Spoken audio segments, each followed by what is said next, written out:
Sorry. All right, Becky, we are live and chatting. You are, of course, in Colorado. Yes, I'm currently in Breckenridge, Colorado. Are you visiting our friend? Isn't Tittle out in that area?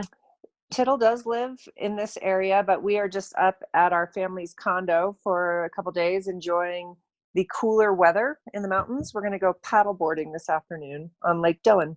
And I assume being in Colorado, you're very high right now. It is high right now. It's about No, no, you. oh, I get you.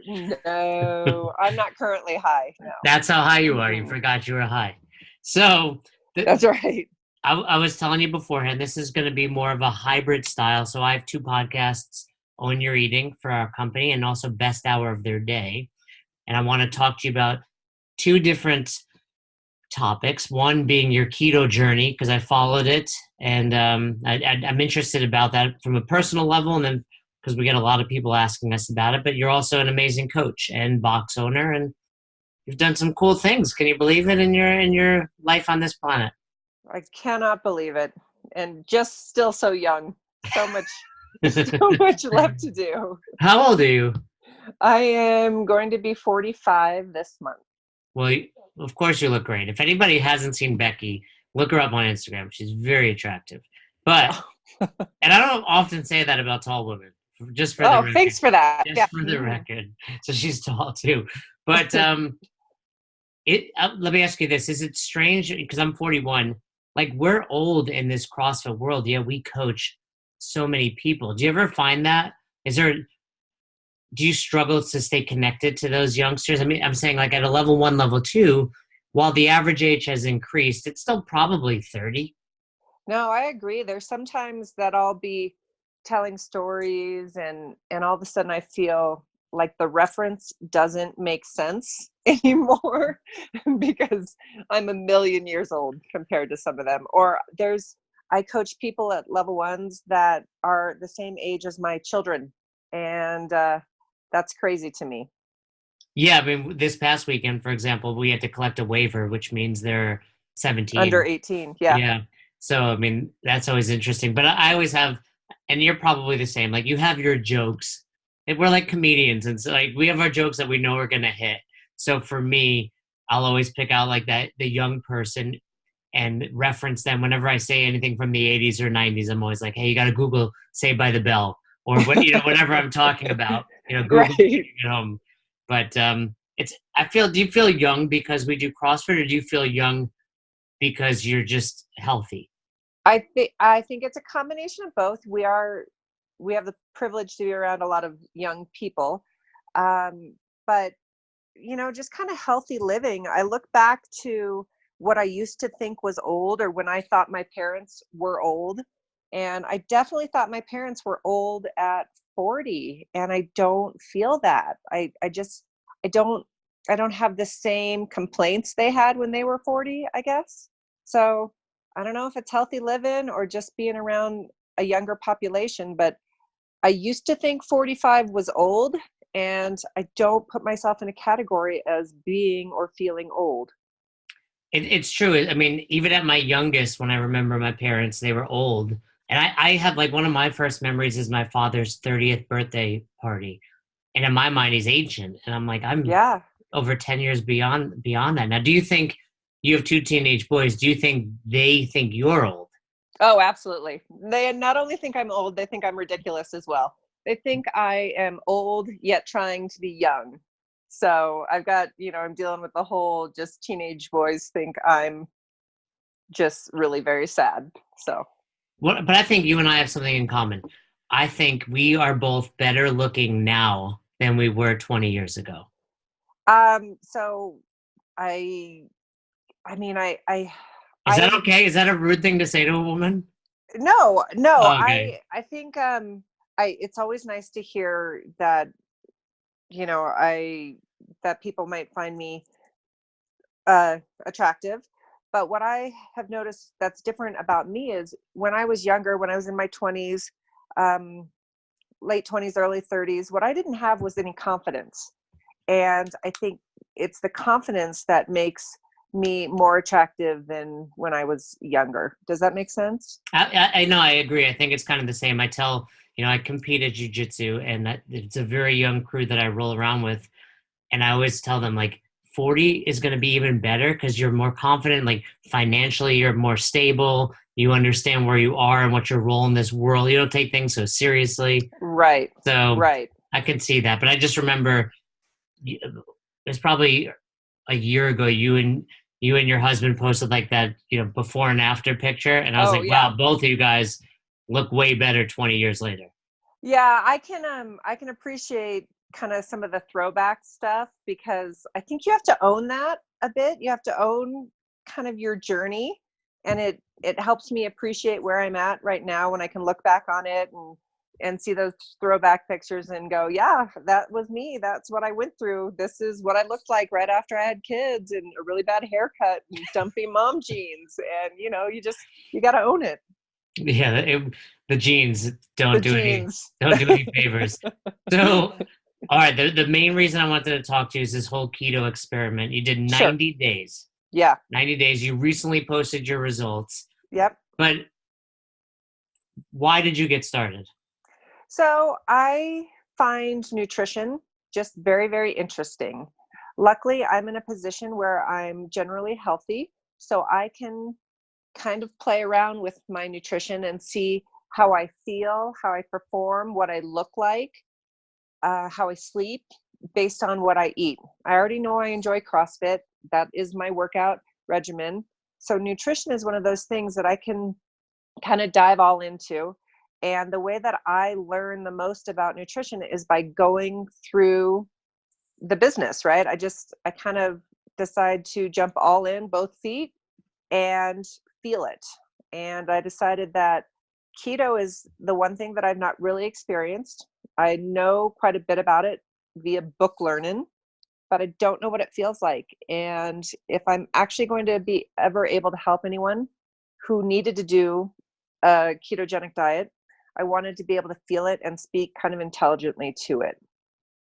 And I love it, because the truth is I get asked a lot about it. Even at a level 1 during the nutrition lecture, we kind of touch upon it these days. And someone will either say, I'm doing it, or should I do it? And I don't have the experience that you have now. I've talking to people like you, and we have some coaches that have done it. But I typically tell people, and here's where I want to start with it, is, you're probably not actually doing keto. You're probably just lowering your carbs. Right. So how drastic of a difference is actually doing keto from just cutting or minimizing carbohydrates? So it was pretty drastic for me. And what I can tell you is that before I started this little experiment, I was eating 2,000 calories a day. I was doing a straight macro-based program where I was 40% carbohydrate, 30% protein, and 30% fat.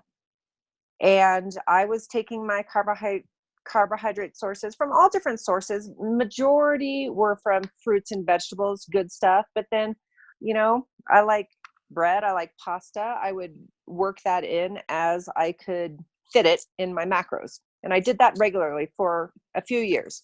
But overall, pretty clean. I mean, you're close. Pretty clean. You live out there near EC. I'm sure you're trying to get in your 800 grams. Absolutely. I was doing that as well. That was all kind of included in it. If I had a little extra space for a treat, then I would definitely have the treat. And that was what would be your treat in the macro when you were 40, 30, 30? Oh, I really like Milk Duds. What? No, I love milk. That was like my guilty pleasure. I don't like people that like Raisinets. Like, oh, no, Raisinets are terrible. Milk Duds are where it's at. This is probably why we're friends. It is exactly why. That's right. So when I switched to keto, I decided that I wasn't looking for a deficit. I wasn't looking to lose weight. That wasn't my goal from this thing. So I decided, again, to keep my calories right around 2,000 calories a day. And I switched my macro ratios to 70% fat, 25% protein, and 5% carbohydrate. And I just want to make something clear, because in case people don't know, we talked a little bit. You are tall. How tall are you? I am 6 foot tall. So she's 6 foot. So when she says 2,000 calories, a lot of women listening are going to say that's a That's a lot. lot. Yeah. But she's, So, and go look yeah. at a picture maybe at this point because Becky's super lean too. So, Hmm. get an idea of what she looks like before judging that. So you made that transition to 70, 25, 5. Correct. And that broke out for, if we're talking about grams, it came out to right around, shoot. Oh, I would have to look it up. I tried to keep my carbohydrates between 20 and 25 net carbs a day. And that put my, Yeah, and it's based go on ahead. quick math, you're probably about 155, 156 grams of fat. Yeah. So that was an aggressive change for me. And that was just And literally, I'm going Sunday, Monday. correct. I went all Okay. in one day. And not going to lie, I felt pretty gross.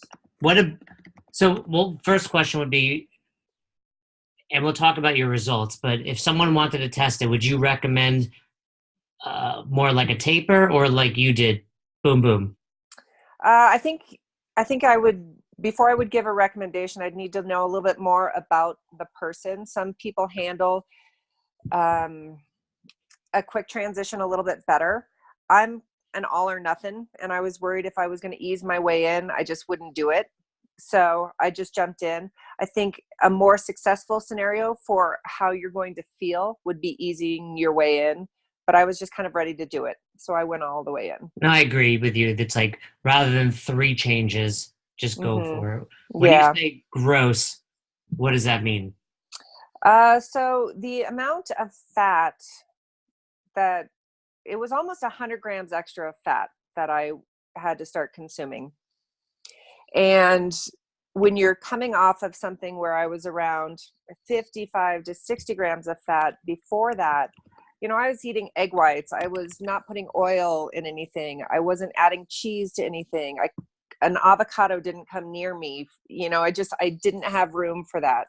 And so I felt over full all the time. I felt oily and greasy. I kind of felt like it was coming out of my pores for the first few days. But And feeling that way, how about energy? People talk about this kind of fog that they go through on that. Did you mhm, feel that as well? for sure. So my worst day, or the keto flu, as I've heard it referred to, was kind of day 9, day 10. And that's when I got up that morning around 5:30, which is my standard time to get up. And I just felt sick. I felt like I had the flu. Felt like I had a fever. I had headache.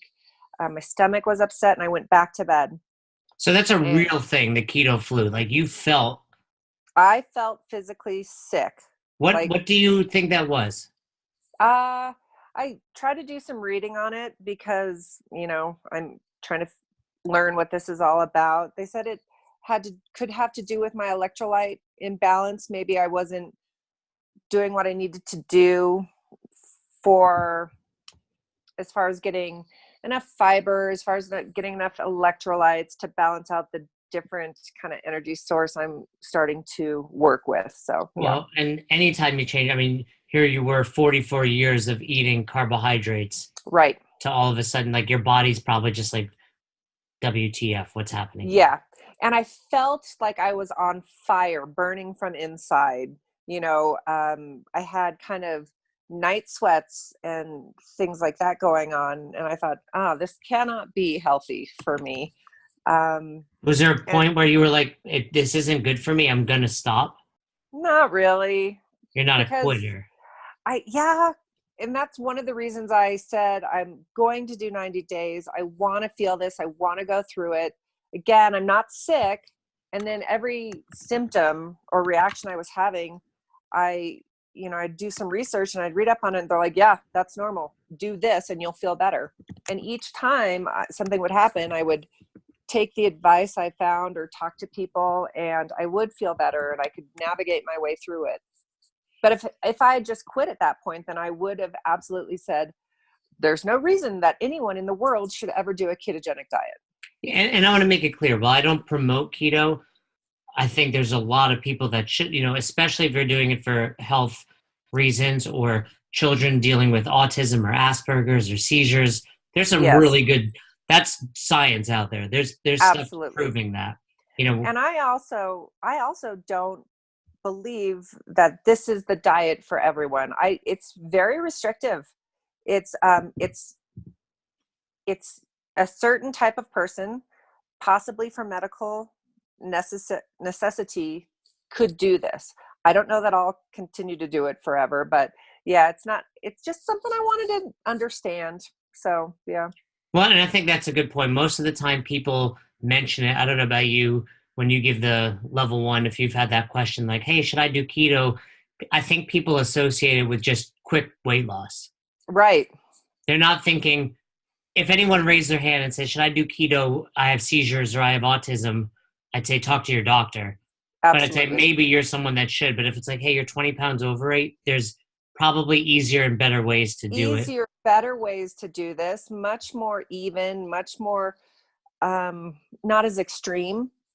You don't have to be super extreme to be very successful with what you eat. There is a middle ground. I just wanted to go through this extreme scenario so I would understand what it was about. People hear it and they're like, oh, I get to eat all that fat. That's going to be amazing. But really, are you limited because you have to keep those like, you think, okay, peanut butter, but there's a ton of carbohydrates in peanut, well, Yeah, even avocado has carbohydrates. that's true. So Luckily, avocado is pretty high in fiber as well. So if you are chasing it via net carbs, which most ketogenic diets do, then you get to subtract the dietary fiber from things. That's why I'm able to have avocado. But it is not a free for all. And it's not as if you can, I mean, I'm sure you could do it with, buffalo wings and all that stuff. But man, I would imagine I would just feel terrible, like just feel terrible. did you miss, our friend and our coach for When You're Eating Mags did it, and she really missed fruit. Fruit, that is the thing. That is the one thing that I miss tremendously, especially this time of the year when the fruit is so delicious. And I can work in some berries, some blueberries, some strawberries, some blackberries. And when I say work that in, I mean maybe a handful. Maybe a handful. Right, That's because it. you could easily get 20 grams of carbs from that, and then Easily, that's your entire easily. day. Yeah. People think, okay, I'm going to drop my carbs, even if they do exactly like you said, that ratio, I'll be in ketosis tomorrow. How hard is it to actually get your body into ketosis? Yeah. So it took me a while. Um, I decided if I was going to do this, I was going to test it also to make sure I was actually, hitting this elusive ketosis thing. So it took me a good kind of 7 days to where I was actually reading what was considered optimal levels versus just trace ketones in my system or whatever. Took me about 7 days, but I've heard and read that it can take up to 3 weeks for some people. Did you do anything to expedite that? So, for example, our mutual friend Keith Wittenstein, Mm-hmm. he talks about, now he was nowhere near as strict as you, so let's make that very clear. But Keith, will say how if he gets out of ketosis, he'll go on a long fast, like a 24-hour fast, or he'll just do this long, steady state cardio. Did you do any of that, or did you try to achieve it strictly by eating the right foods? So I tried to mainly do it by eating, I guess, the right foods. Everybody gave me a lot of input when I was, it's been 3 days and I'm not in ketosis yet. And that's when people started telling me about the cardio and try MCT oil and all that stuff. I basically just, again, wanted to go through it, see what it's like when I just am doing my normal stuff. I'm doing my CrossFit workouts. I'm not doing 2 hours worth of walking around on a fasted state. I just kind of went through it, kept eating the things, kept weighing and measuring my food, making sure I was in those ratios. And eventually it just happened. And since I got into ketosis, I haven't been out of it. Not But I one. also, not one time. I So you did, keep saying, are you still doing it? Because you keep saying like you're currently still ketogenic, are you? yeah. So I'm going to give you a yes and no scenario. The thing that I have decided is I'm going to stay pretty low carb. I don't know that I'm going to be chasing ketosis, but I am what would be considered fat adapted now. But I need to live in a world with more balance. 90 days, I wanted to be strict. I wanted to do it. I wanted to go all the way through it. But one of the things I notice on 90 days is when I'm working a gig, when I'm working a level 1 or a level 2, and we go out to dinner on Saturday night, and Jay, Saturday is International Cheat Night. I do And know. right, and when I don't get to do that, when I don't get to have that with my friends and coworkers, it makes me feel very separate.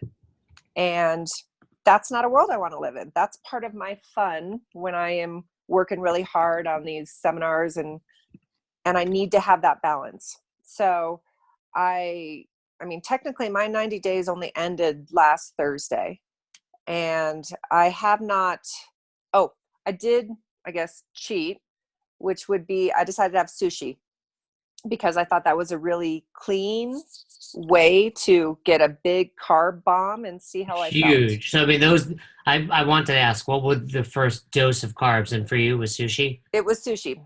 Personal Sushi. question. Yeah. Did it just give you like crazy diarrhea? It did not. Okay. So So your body handled it. my body was fine. So this was interesting. I did decide, well, I'm going to do that. I'm going to have the sushi. I'm going to obviously feel sick tomorrow. I'm just going to be ready for that. This is what I'm going to do. I'm committed to this. But I decided to fast the next morning, and I just basically fasted until about 1 p.m. and I did my little breathalyzer thing. I was still in ketosis. I worked out. I felt like a rock star. You were still in ketosis. Yeah. Wow. Yeah. What do And you then attribute that to? I don't have a good answer other than the fasting maybe was part of it. And then I did work out while I was fasting. And I mean, I don't have a good answer. I just know that's the way it happened. And after I had the sushi, I'm very comfortable eating this way right now. I'm not craving anything. I have a lot of energy. So I know back to oh yeah. ketosis, you So mean? that I'm just eating the same way that I have been eating, knowing that I am working this Saturday. I'll be in Las Vegas, and I'll probably have something. I'll probably have a lot of somethings on Saturday night, and I'll probably not feel great on Sunday. And then I'll kind of just jump back into it, just like we kind of always do. We have Saturday night off, and then we get back into whatever regimen we're working on regularly. I assume you didn't have any alcohol over these 90 days. Your assumption would be incorrect. Okay, so tell me about how you fit alcohol into this. Yeah, so I started, for some reason, when I don't have any alcohol, that's when I'm truly dieting. I don't want to diet. That's not a world I live in. So I did my research, and they said that that clear liquor is basically zero net carbs. So I was having some scotch, and that was fine. So No you problems with scotch. unlimited. I mean, here's the deal. If I wanted to lose weight, if I wanted to truly like burn fat, if I was trying to burn fat and lose weight, don't drink alcohol, because the body will metabolize the alcohol before we'll ever start burning the fat, right? Right. But that's not a scenario I'm in. I'm lean. I have 6-pack ab anyway. So I wasn't really too worried about that. So yeah, I had the scotch. And then, the first month, the only thing I would have was like a scotch every other night. And then the second month I was doing it, I tried some wine, and red wine is about 2 to 3 net carbs. And I could fit that. No problem. I wasn't having any hard time fitting that and still remaining in ketosis and all that stuff. So so now I'll have scotch or wine. Some of those drinks, like I guess Trulies or White Claws, basically seltzer with some alcohol in it. Those are also 1 or 2 net carbs. What were you tracking that as? I wasn't. So you're basically saying if it's zero net carbs, you're not even accounting it as anything. That is correct. So it's Which is different than what I was doing on any sort of macro program I was on, because I was tracking alcohol on my previous macro program, and I was tracking it as 10 carbs and 10 fat per drink I had.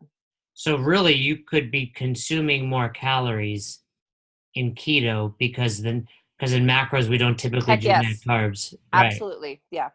Yeah. Okay, so here's what I'm hearing from you, and the only other I have my friend Mags, who is also pretty strict, but it sounds like you were more strict. Let me compare you to Keith, who often bumps out of ketosis. He says on the weekends. Mm-hmm. Sounds like anything in life, the closer you adhere to the protocol, the better the results are going to be. Sure. And the faster your body responds back to homeostasis when you go off. Right. I would agree with that. You go off a little bit with sushi, your body's right back on. You have where Keith has said he kind of bounces off and on, but I don't think he's as diligent as you are Monday through Friday. Yeah. You mentioned your breathalyzer. Is that how you were testing? It's how I was testing. That's not as accurate as maybe doing a blood test with a finger stick. But I just wasn't willing to go there. That sounds painful, and I'm kind of a weenie when it comes to stuff like that. And I thought, well, I'm not really sick. I don't have diabetes. There's no reason I have to blood test, whereas the breathalyzer could at least give me kind of a baseline, and I could see how I jump around with the breathalyzer. So, yeah. There's probably like urine ones as well, right? But you don't want to urine. Yeah. Urine is the least accurate, and then breathalyzer, and then blood testing. Who would do urine then if it's less accurate than breathing? Well, I don't know. I guess when you first start, there's a lot of ketones that show up in your urine, but once you become a little bit more adapted, they don't show up in your urine. So it shows that you're not even in ketosis based off of these urine strips. So, yeah. So you did it for 90 days, probably like me. Say you worked 8 out of those 12 weekends. Yeah. You were perfect on all Saturday nights. Yeah. What were some of the things you would get when you would go out to eat with the crew? So it's pretty easy to order meat and green vegetables anywhere you go. That wasn't a challenge for me. What I would do is... But how'd you get more fat? That's what the challenge is. Yeah, right? So I would travel with nuts. Just pecans is kind of my nut of choice. It's relatively low in carbohydrates, high in fiber. There's other nuts that are much higher in carbohydrates, like cashews. I can't really have as a choice. So I'd travel with nuts, and most of the time I would just supplement with that as need be. And I got so good. Sorry. I got very adept at guesstimating my macros when I was doing just macros. And so I wasn't weighing and measuring when I was on the road, but because I did it for 3 years, I can look at a patty of beef and know that if I'm eating a burger in a restaurant, it's almost always going to be 80-20 split on protein to fat. And I can plug that into my Fitness Pal and kind of base all my day around that. I can say 2 tablespoons of, ranch dressing is this much, and I could kind of guesstimate from there.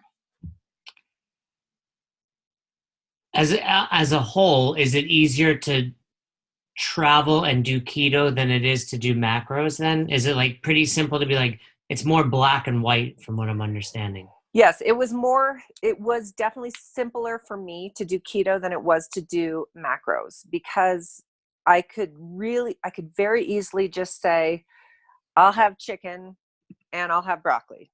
And then I didn't have to worry about balancing too much with that. I just knew that, add extra fat. If they can give me some avocado, do that, and I'm going to be fine. I didn't have any problem with that. Macros was a little bit more challenging for me, but also, macros isn't challenging once you've been doing it. So, it's, as I say that though, it's like, let me throw in the caveat. It's because you were doing it. Right. Because I was actually doing it. I was going showing up on Saturday night and saying it's easier. And then until you have cheesecake sitting in front of you, where with macros, you can have a little bit. Right. Keto is and sometimes that's easier for people where it's like black and white, I can or can't have this. Right. For sure. Let's talk about performance. What happened at the box?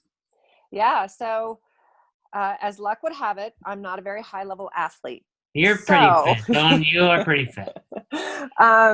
so at the box, it was rough for about 4 weeks. I didn't feel great. I started to feel better at around 2 weeks, but I still didn't feel like I could hit kind of faster workouts until around 4 weeks. I could do longer ones and have sustained energy, but it was hard to tap into kind of the intensity scenario before 4 weeks. Once I got past that 4 week mark, I don't really notice any difference. We've repeated workouts. I'm still moving in the right directions as far as fitness goals go, but I need to be real clear that I am a one workout a day kind of a girl. I don't even do a Metcon and a strength in the same day, much less in the same hour. I show up to my box, I take class there, we do one workout a day, I give it everything I have in that moment, and I hit the road. I don't compete, I don't do any additional stuff. So This would be challenging if someone were doing that. I do believe that if somebody was doing multiple workouts a day, needed to compete, I don't know that it would be right for them. But I'm 44. I'm not competitive. I'm not doing the thing. I'm chasing some fitness, one workout a day. So, and it works for me. But had I given up at that first month because I didn't feel good, I didn't even feel like I could do the one workout a day. I was just tired. Just every workout seemed harder than it should be. Once I got past that, I feel great. It's just like it was before. Did you take any supplements to help you in ketosis? The only thing that I did sometimes, and not very often, sometimes in the first month, I would do what's considered bulletproof coffee, and I would put MCT oil in that. I stopped doing that after a while. I just didn't like it. Wasn't doing it for me. So I didn't do anything that was like a keto thing to get Right. into this or whatever. Yeah. That's what I meant. Like people take ketones and to help Oh, get yeah. them into ketosis faster. No, I didn't do anything like that except for the MCT oil. I probably drank coffee with MCT oil maybe 15 days out of the total 90 days. And I wouldn't And say that that's a was, supplement. That's just getting your fat from a different source. yeah. Mm-hmm. And Yeah. there's all sorts of, there's like keto chips these days. Any of that stuff, or Mm-hmm. did you eat primarily whole, real foods? Doug Zakaris, who we know and love, he got me one time when I worked with him, he gave me a keto cup. And it was the first time I had that. It's some sort of pre-made fat bomb keto cup. And it's delicious, but that was the one time I had something that was like a pre-packaged keto thing. So if you had to name like the 3 or 4 primary fat sources, what were they? Avocado, nuts, and olive oil or coconut oil. So Well, also eggs. I eat a lot of eggs now, whereas I was only doing egg whites before. So the yolk. was it challenging to hit your fat and not bust your protein? In other words, you No, have eggs, there's more protein than fat. only slightly though. But It's like but your 7 to ratio is 6. like 3 to 1 fat to protein. So you have to be primarily getting sources of fat that are almost exclusively fat, Mm-hmm. or much Which, higher. yeah, which is why you know, I don't know if I could have done this very well had I not been so versed in like the macro tracking and using of the app and all of that stuff, because I would do the Tetris. I would play around with the Tetris and I would enter everything in before I ate for the day. I knew what I was going to eat. So I was able to kind of mess around with it and get where I needed to be before I actually consumed the food. And did it matter if you ate it? Could you have had the same results eating lean protein for breakfast, more fat for lunch, and then your handful of carbs? Is it similar to macros where it's like big picture, hit your numbers by the end of the day? Yeah, I think for somebody that's not chasing performance, like I really wasn't, that would have been fine. If you're more of a higher level athlete and you need to do some timing, then that might be more challenging, but I could really just hit it anytime. Do you think Coach Glassman's off the couch, off the carbs has been misconstrued, where people take it as like, you can't do macros because you have carbs? But what he's really saying is, hey, don't eat too many stupid carbs. Get off the sugar. Get off the soda. I completely agree with that, Jay. What I've been trying to explain is that, like, he's not saying carbs are the Right? Don't devil. eat bananas. Yeah, that's not it at all. What he is saying is the standard American diet is a travesty. And if you just start taking out those processed things, if you limit when you're going to have the treats and things like that, that's what the difference has to be. You don't have to be 20 carbohydrates for you to be successful and healthy. It is one way to do it. But when he's talking about off the carbs, off the couch, he's talking about, yeah, take the soda out, take the sugar out, take the processed stuff out. That's what he means. That's what I think he means. No, I agree. And I think I've even told people, like, they're like, how do you eat a donut? Or how do you eat? I don't eat fast food, but, I don't even think McDonald's is inherently bad. Like, I think it's disgusting, sure. But it's not the people that go to McDonald's and get one Big Mac and walk out the door. It's the people that are getting the large fries and 64 ounces of soda. Exactly. And, it's the people that out of every 7 meals, 6 of them are from fast food. And it's the people that don't have one donut. It's the people that are having 3 donuts every time that's their standard breakfast. There is a middle ground when it comes to nutrition. And I do believe that if, I'm an 80-20 kind of girl at heart.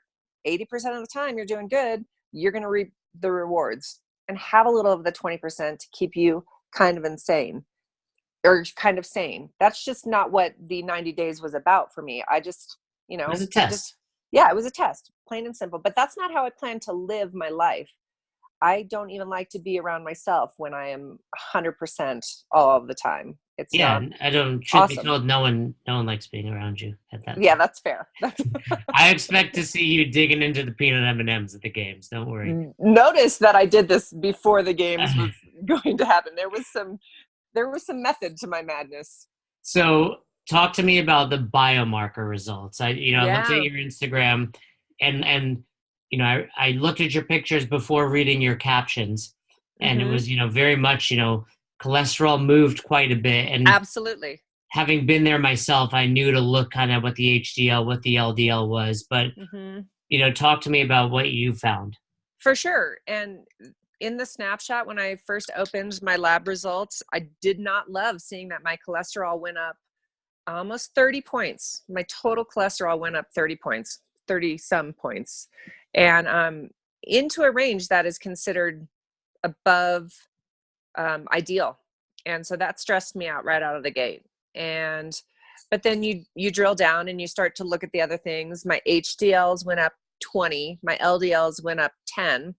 And then you start to look at cholesterol ratios and things like that. I think cholesterol got a really bad rap back in the 60s. And ever since then, they've been trying to prove that maybe it's not the evil that it has once been played as. So cholesterol plays a big role in the body and the cells. You need it, but it does have to do with what your ratios are and your, good versus bad cholesterol and all that stuff. So when I talked to my doctor a little bit more, it made me feel better. When I did more research, it made me feel better. And I think also this is where keto could get a bad scenario. If you're choosing all of your sources from fat to be, undesirable sources, if you're eating fried foods and all of that, that's when it could really go off the rails as far as your blood markers.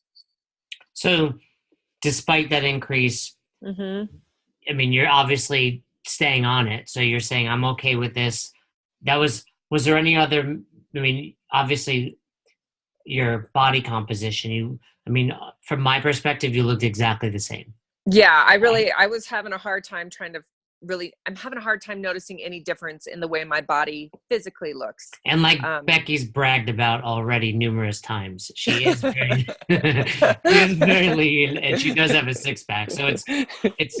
I'd say on one hand, it would have been easy to tell if you gained weight, but even if you lost a pound or two, you're still so lean that it would be hard to really make a dent. Right. I was glad that I did the blood work, because if you just look at the pictures, if I just weighed myself, if I just did measurements, it doesn't tell me too much of what's going on inside. I think it's important to know what your markers are, and it's important to understand them.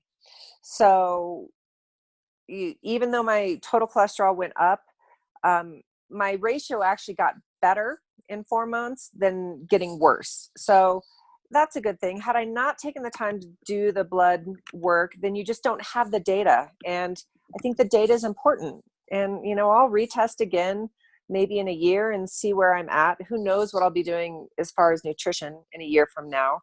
But I like being connected to what's going on inside, as well as just aesthetics, I guess. No, I think it's great. If people are still curious, do you have anything else you would add that I didn't touch upon for someone either looking to do it or another coach that gives advice? I would hope that people would have kind of an open mind about the whole thing. And I will tell you straight out that I had some preconceived notions regarding this that have been dispelled for me. And I'm happy that I went through it. It gave me a better understanding of this and of myself, knowing that I could do this if I needed to. And I think some people might need to, but don't assume something is wrong because of what you've read on the internet. Let's be honest. How many people think CrossFit is dangerous because of what they've read on the internet? I hear the same thing about keto as well. So I don't know that it's for everybody. I just know that if you're interested in it, have an open mind and maybe go through it yourself before making some decisions about it. Isn't that advice you can give on just about anything, though? Just about anything. That's right. I think one of my favorite one-hit wonders is by the New Radicals. You only get what you give. And I think that's kind of what this came down. You know that song, right? Yeah, I do. It's a good song. I think it's kind of like that. You got a lot out of it because you gave 100%. Most people are going to try it in those first 9 days, get the flu, quit. So you have to really be committed. Yeah. All right. I know you have to get moving, but on the topic of advice, you are someone I look up to in the marriage literally world. I literally look up to you, but I do look up to you in the marriage world because you have 22 years, you got 2 teenage boys, you've run your own business, you make it clear if you follow your Instagram or social media that oftentimes you and your husband are crossing paths and you make it a point to meet at the airport for something. Yeah. What's your best piece of marital advice for a newlywed? I've been married just under 2 years now. Okay. So I don't know everything about this, Jay, to be perfectly honest with you, but we've got 20 years on me. Yeah. What I can say is you do have to make your connection with your spouse a priority. You have to make that a priority without losing who you are personally. And I think early on in marriage, especially when people first start having children, and I know that I went through this, things change and you become different people. And I lost myself a little while when the kids were little and things like that. It's important to remain who you are because that's who your spouse fell in love with. Remain who you are and grow together. Make time for each other. Make it a priority. Even if you can't be around each other, make the time that you get to spend together matter. So that's what Shad and I try to do. Before we were traveling so much, we're around each other all the time, but it was kind of throwaway time. It wasn't, it wasn't quality. So now when we get to be around each other, we make sure we're connecting. And I think that's why it works for us. That's good advice. Very good advice. Thank you for that. What's your best judging story from the CrossFit Games? So you and I are heading back out there in about a month. We just found out, we're judging the individuals. You've done it, I think, a few years longer than I have. This is your 6th year? or fifth It's my 5th year. fifth year. So Yeah. do you have a great judging story? I will say that judging is not always glamorous. And probably one of my favorite stories just from last year has to do. Oh, am I allowed to use bad language? Yeah, we don't Okay, keep it clean here. perfect. So I don't know if you remember the event. We were on the field and they had to basically run and then pull this big drum down the field. That was it. They would run a loop and then they would pull this drum type thing down the field. Not the chaos event. Not the chaos event. I'm trying to think of what number it was, but there was very little judging to do. There was Okay. a line of judges on the field, and all we had to do was get them to pull this drum a certain distance. And once they crossed, we said, go run again. And then we would fall Oh back. yeah, okay, I remember that. Yeah. Okay. So this was last year, and it was the first event that was on live TV last year. And during the first heat, apparently us judges who were waiting for them to run were kind of twitchy on the field. And we were moving around and switching back and forth on the knees. And I guess we just kind of looked a mess, It's right? uncomfortable. It's People don't understand uncomfortable. that. Yeah. Yeah, to kneel on that AstroTurf. It was like Yes. knives in my knee. And during the heat break or whatever, they were changing the heats out. Jesse Ward comes running over, big lumberjack of a fella. Yeah, Comes long running hair, over. long Yeah. beard, big dude. And this had come directly from Mr. Dave Castro because he's watching the live feed, and he collects us as a judges team. And he said, what you need to do is take your right fucking knee and stay there. That is the job. So we're all like, yes, sir, copy that. Take your right fucking knee and stay there. So we all get out onto the field. You know, we run down together as a team because this is on live TV and this is the show. And we take our knee and just fucking stay there. And the only thing that made it worse is about your knee would go numb, and then you would have to get up and run down the field to take your next position as they were running. So then all of a sudden, all the feeling comes back, and then you have to take your knee again, your right fucking knee, and stay there.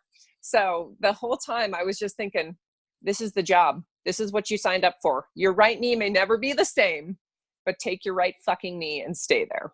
So Yeah, for all the people listening that want to judge at the CrossFit Games, that's the job. It's a lot of that kind of stuff.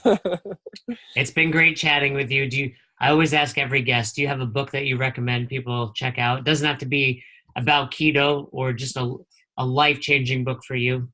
Oh, I wish I had one, but reading is the worst. I try not to do it. What keto book you recommended? You mentioned you did some keto research. Was there a specific book? No, I just was trying to find anything and everything I could about it, mostly on the line. All right. But I don't have anything for you on that. I'm sorry. All right. Well, hopefully your 2 teenage boys won't listen to this. Hopefully they won't. And find out mom doesn't read. I definitely don't read, and I definitely never cuss in front of them. Oh, wait. That's not right. Well, it's been great chatting. This is really cool because a lot of people talk about it. Not many people actually go ahead and do it. So great job. I'm looking forward to seeing you in a couple weeks. And yeah, I can't wait to see you. Enjoy some carbs with you. Thanks, Jay. Well, have a great rest of the day. Okay, you too. Bye-bye. Bye.